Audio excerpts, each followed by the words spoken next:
ನಾನು ಡಿ.ಕೆ. ಶಿವಕುಮಾರ್ ಅವರಿಗೆ ಎರಡು ವಿಚಾರವನ್ನು ಹೇಳಕ್ಕೆ ಇಚ್ಛೆಪಡ್ತೀನಿ. ಬರ ಪರಿಹಾರ ಹಿಂದೆ ಯಾವಾಗ ಯಾರ್ಯಾರು ಎಷ್ಟೆಷ್ಟು ಕೊಟ್ಟಿದ್ರು ದಾಖಲೆಗಳನ್ನ ತಿರುಗಿ ನೋಡಲಿ. ಈಗ ದಿಲ್ಲಿಯಲ್ಲಿ ಹೋಗಿ ಮುಷ್ಕರ ಮಾಡುವಂಥದ್ದು ಇದೊಂದು ರಾಜಕೀಯ ಸ್ಟಂಟ್. ಇಷ್ಟು ಬಿಟ್ಟರೆ ಏನೂ ಇಲ್ಲ. ಲೋಕಸಭಾ ಹತ್ರ ಬರ್ತಾ ಇದೆ. ಲೋಕಸಭೆಯಲ್ಲಿ ಇಡೀ ರಾಜ್ಯದಲ್ಲಿ ಕಾಂಗ್ರೆಸ್ ಜನಪ್ರಿಯತೆ ಕಳ್ಕೊಳ್ತಾ ಇದೆ. ಹೀಗಾಗಿ ಡಿ.ಕೆ. ಶಿವಕುಮಾರ್ ಅವರು ಈ ಸ್ಟಂಟ್ ಅನ್ನು ಮಾಡ್ತಾ ಇದ್ದಾರೆ, ರಾಜಕೀಯ ಸ್ಟಂಟ್. ಅದು ಬಿಟ್ಟರೆ ಏನೂ ಇಲ್ಲ. ಇವತ್ತು ರಾಜ್ಯದ ರೈತರಿಗೆ ಒಂದು ನಯಾ ಪೈಸೆ ಬಿಡುಗಡೆ ಮಾಡಿಲ್ಲ. ಅವರೇ ಹೇಳಿದ್ರು ಬೆಳಗಾವಿ ಅಧಿವೇಶನದ ಮುಂಚೆ 2,000 ರೂಪಾಯಿ ಪ್ರತಿಯೊಬ್ಬರಿಗೆ ಮಾಡ್ತೀವಿ ಅಂತ. 2,000 ರೂಪಾಯಿ ಅದಕ್ಕೂ ಸಾಲಲ್ಲ. ಕನಿಷ್ಠ 2,000 ಬಿಡುಗಡೆ ಮಾಡಲಿಲ್ಲ. ಅಸೆಂಬ್ಲಿ ಒಳಗಡೆ ಹೇಳಿದ್ರು ಮಾಡಲಿಲ್ಲ. ಈಗ ಅಸೆಂಬ್ಲಿ ಮುಗಿದ ಮೇಲೆ ಮತ್ತೆ ಹೇಳ್ತಾ ಇದ್ದಾರೆ ಬಿಡುಗಡೆ ಮಾಡ್ತೀವಿ, ಇನ್ನೂ ಬಿಡುಗಡೆ ಮಾಡಲಿಲ್ಲ. ಯಾಕೆ ಬಿಡುಗಡೆ ಮಾಡಲಿಲ್ಲ? ಅದಕ್ಕೆ ಮೊದಲು ಉತ್ತರ ಕೊಡಲಿ.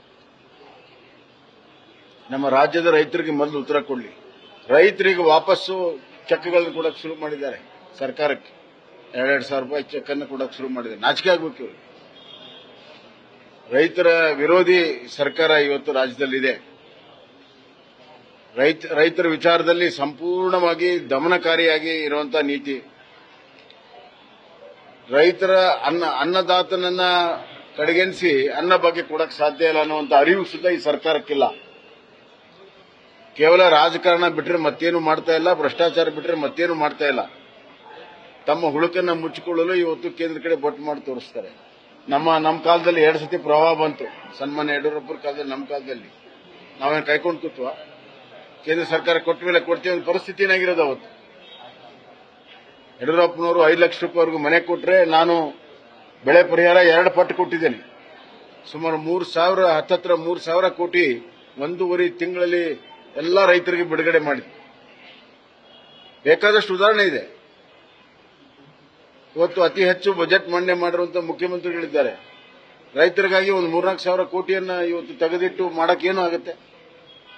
ತಮ್ಮ ತಪ್ಪನ್ನ, ಹುಳುಕನ್ನ, ವೈಫಲ್ಯವನ್ನ ಮುಚ್ಚಿಕೊಳ್ಳಲು ರಾಜಕೀಯ ಸ್ಟಂಟ್ ಮಾಡ್ತಾರೆ.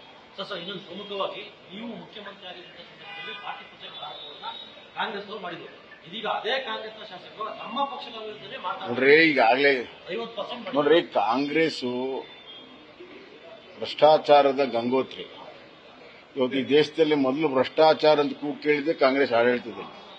ಕಾಂಗ್ರೆಸ್ ಮತ್ತು ಭ್ರಷ್ಟಾಚಾರ ಒಂದೇ ನಾಣ್ಯದ 2 ಮುಖಗಳು. ವಿರೋಧ ಪಕ್ಷದಲ್ಲಿದ್ದಾಗ ಸುಳ್ಳು ಆರೋಪಗಳನ್ನು ಮಾಡಿಕೊಂಡು ಅಧಿಕಾರವನ್ನು ಪಡೆದಿದ್ದಾರೆ. ಈಗ ಇವತ್ತು ಇಡೀ ದೇಶಕ್ಕೆ ಎಟಿಎಂ ಆಗಿ ಕರ್ನಾಟಕ ಸರ್ಕಾರವನ್ನ ದುರ್ಬಳಕೆ ಮಾಡ್ತಾ ಇದ್ದಾರೆ. ಹೀಗಾಗಿ ಎಲ್ಲ ಹೋದಲ್ಲಿಯೂ ಕೂಡ ತಳಹಂತದಿಂದ ಮೇಲ್ವರೆಗೂ ಕೂಡ ಇವತ್ತು ಭ್ರಷ್ಟಾಚಾರ ತಾಂಡವಾಡ್ತಾ ಇದೆ. ಅದನ್ನೇ ಇವತ್ತು ಕಾಂಗ್ರೆಸ್ ಶಾಸಕರು, ಮಾಜಿ ಸಚಿವರು ಇವತ್ತು ವ್ಯಕ್ತ ಮಾಡ್ತಾ ಇದ್ದಾರೆ. ಕನಿಷ್ಠ ಅವ್ರ ಮಾತಿಗೆ ಕಿವಿ ಕೊಡಬೇಕಾಗುತ್ತೆ. ಇದು ಜನಸಾಮಾನ್ಯರ ಅಭಿಪ್ರಾಯವನ್ನು ಅವರು ಹೇಳಿದ್ದಾರೆ. ಇದು ಸತ್ಯ. ಇದು ನಡೆದಿರುವಂತದ್ದು ಸತ್ಯ. ಇದಕ್ಕೆ ನೇರವಾಗಿ ಈ ಸರ್ಕಾರ ಭ್ರಷ್ಟಾಚಾರದಲ್ಲಿ ತೊಡಗಿರುವಂತದ್ದು ಸಾಕ್ಷಿ.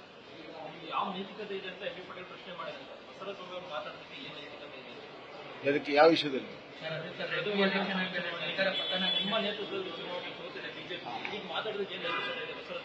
ಇದೇ ತರ 2018ರಲ್ಲಿ ಮಾತಾಡಿ ಸರ್ಕಾರ ಕಳ್ಕೊಂಡ್ರು. ನೈತಿಕತೆ ನನ್ನ ಪ್ರಶ್ನೆ ಅಲ್ಲ. ಕಾಂಗ್ರೆಸ್ಸಿನ ಶಾಸಕರು ಇವತ್ತು ನೈತಿಕವಾದಂತಹ ಬೆಂಬಲವನ್ನು ಕೂಡ ಹಿಂತೆಗೆದುಕೊಳ್ಳುವಂತ ಕಾಲ ಬರ್ತದೆ ಈ ಸರ್ಕಾರಕ್ಕೆ. ಅವರಲ್ಲಿ ನೈತಿಕತೆ ಉಳಿದಿಲ್ಲ. ಹೀಗಾಗಿ ಸರ್ಕಾರ ಪತನ ಆಗುತ್ತೆ. ನನ್ನ ನೈತಿಕತೆ ತಗೊಂಡು ಅವ್ರೇನ್ ಮಾಡ್ತಾರೆ? ನ್ಯೂಸ್ ಫಸ್ಟ್, ನಿರ್ಭೀತಿಯಿಂದ ನಿಮ್ಮ ಪರವಾಗಿ.